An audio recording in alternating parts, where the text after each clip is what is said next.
I got to give credit. I don't know him at all. I've never met him. I think he is a proponent of woke ideology in general. But if you saw First Take, or at least the clip of First Take, which is I think what most people saw, JJ Redick took a flamethrower to Kendrick Perkins on First Take this morning. Kendrick Perkins has tried to argue, and he argued it last week, that the reason Nikola Jokic was going to be MVP is by and large because NBA MVP voters are racist. That was basically his argument. And he tried to point, and Jokic is, by the way, on his way to winning a third straight MVP. He accused him of stat padding, said that Joel Embiid is by far the MVP in the league. Otherwise, you can have a variety of perspectives. JJ Redick came out and did something that I haven't ever seen occur, maybe in a decade, maybe longer, on ESPN. He flat out called it out as making up a fake race controversy by trying to allege that the MVP voters were racist, and that was why Jokic was going to win. And look, I don't know what finally caused JJ Redick to be willing to call out the fake racism allegations of Kendrick Perkins, but I do know why lots of people in sports media and at ESPN in particular don't ever say this, right? Especially white people, although I think it could be Asian people. I think it could be anyone but black people, because they're afraid of being called racist. And so most people have to keep their jobs. And I know you may watch people on television and think, oh, that person's so rich, they make so much money. Not really.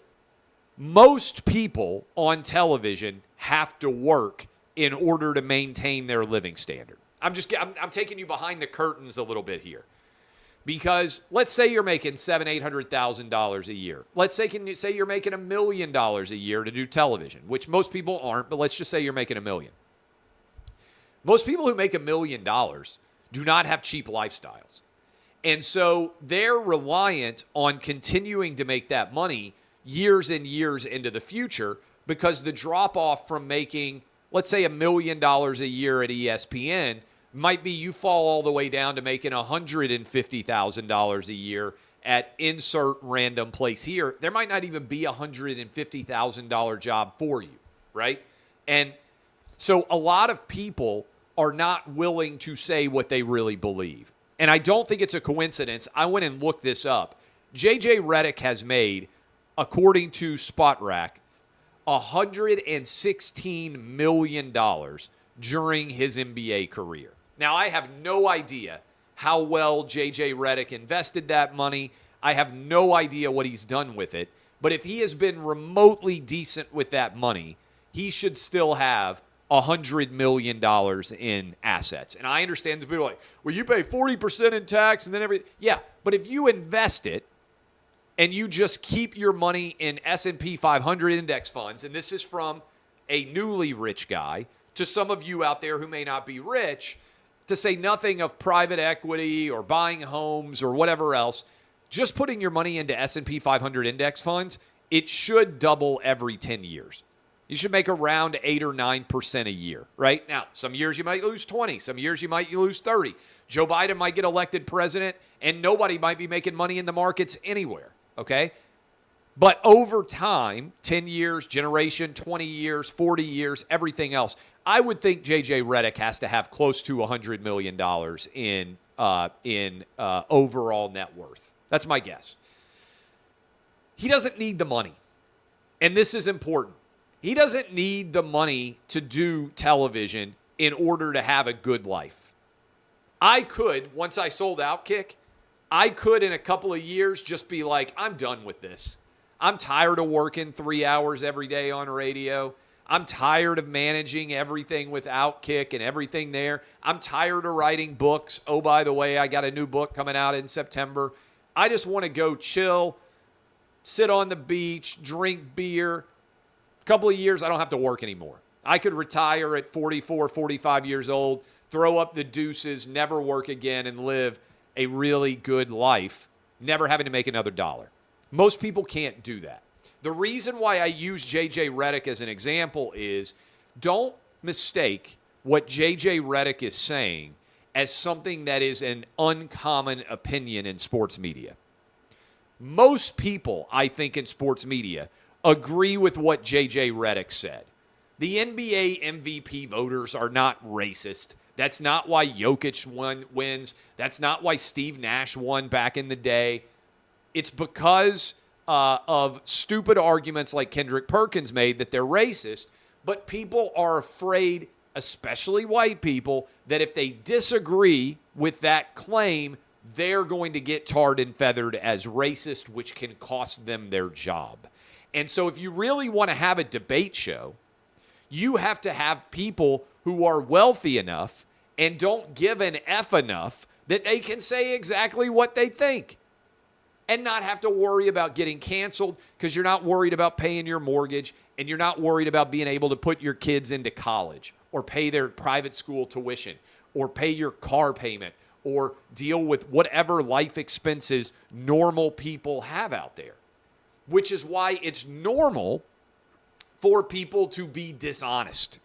And I don't think this gets enough discussion, but that's why this JJ Redick clip landed in such a bracing fashion.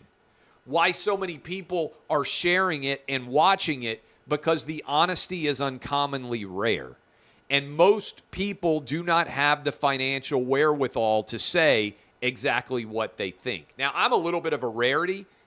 I got incredibly high risk tolerance. I said what I believed 100% for my entire sports media career, and it's why I'm rich. Because I said exactly what I think. Not because, oh my God, Clay Travis is so controversial. Can you believe he said this or what? No, most people agree with everything I said. There's just a fear when I say it. Like, I don't know if I told this example, but I was out at the Super Bowl and I was at a party and people kept coming up to me in sports media and saying, dude, everything you said about the WNBA is 100% correct, but I'm afraid I'd get fired if I said it. Time after time after time. 80 or 90% of sports fans agree with a huge percentage of what I am saying on a day-to-day basis. And I give credit to JJ Redick because basically he's saying what I would say. Kendrick Perkins, you got no argument here. This is not a race-based decision. Jokic is playing really well. He's not stat padding.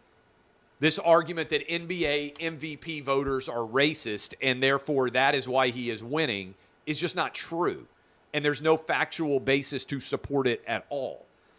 And so why it struck so many people as, oh my goodness, I can't believe this was said, is because JJ Redick, the white guy, said exactly what he thinks to the black guy. There are a lot of black guys on television that say exactly what they think. They're protected by their race. They're not going to get fired hardly ever for anything that they say, because if you criticize it and you're their boss, you might be the racist and you might lose your job. There's a huge power imbalance when it comes to debate, particularly in sports, but I would say in media as a whole, where a black guy can say something, and if he says it's a race, he throws down the racism card. There's a lot of networks where you can't even respond without being in danger of getting fired. I think a lot of white guys, I guarantee you, JJ Redick's phone blew up with tons of people agreeing with him, but a lot of those guys, they don't have the money to be able to say it. Mike Greenberg's not going to call out Kendrick Perkins. Paul Feinbaum. I mean, who are the white guys that are going to call it out? You have to be so independently wealthy that if they said, hey, you can't appear on television anymore, you're like, peace, all right, no big deal. Like, I'll go do something else. And that's how you get actual honesty. That's how you get real debate. That's the problem with ESPN in general. They've got people who look different, but almost all think the exact same. And then they try to put on a debate show, and it doesn't work because people tiptoe up to what they actually believe. And I give credit to JJ Redick for calling out the fake racism card that was played by Kendrick Perkins in this particular case. Now, also, let me say this. I haven't ever seen anybody do it at ESPN before. Decade, 15 years. Every fake racism allegation is treated as the gospel truth.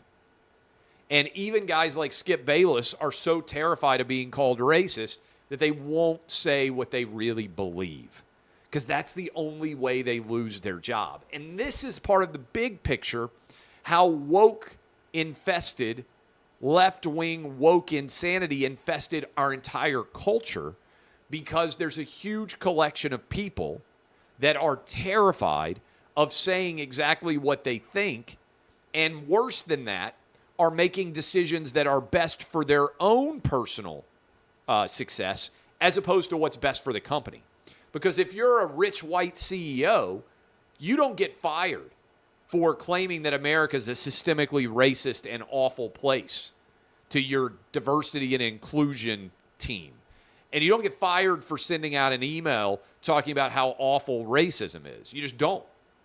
But if you say, hey, you know what, I think America's pretty good, and I think a lot of racism allegations are not true, right?